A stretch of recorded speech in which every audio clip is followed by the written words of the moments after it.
नमस्कार, मी Gauri Suryavanshi. S Marathi news मध्ये आपलं स्वागत. वळूयाच्या बातमीपत्राकडे. सुरगाणा तालुक्यात आठवडाभर संततधार सुरू असल्याने नार, पार, वाझडी, तान, मान, अंबिका, कावेरी या नद्यांना महापूर आलाय.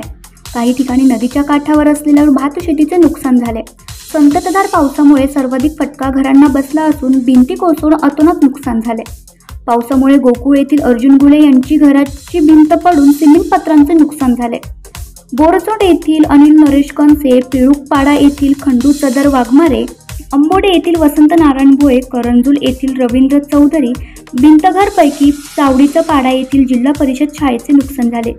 बुबळी येथील यशवंत सोमा गुंबाडे, निंबारपाडा खोकरी येथील नारायण राऊत, मनखेड येथील भास्कर ब्राह्मणे, कुक्कुडमुंडा येथील रखमाबाई बाई, कुक्कुडमुंडा येथील रखमाबाई गोतुर्णे, हिरतपाडा येथील सोमनाथ गवळी, चिंचळे येथील चंदू पाळवा, हदगड येथील पारीबाई कवर, सुरगाणा शहरातील देवीदास भोये यांच्या घराच्या देखील भिंत पडल्यात.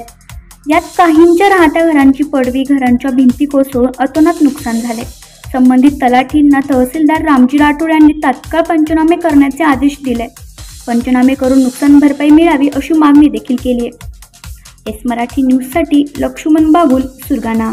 अशाच ताज्या घडामोडी जाणून घेण्यासाठी आमच्या एस मराठी न्यूजला लाईक करा, शेअर करा, सबस्क्राईब करा आणि पाहत रहा एस मराठी न्यूज.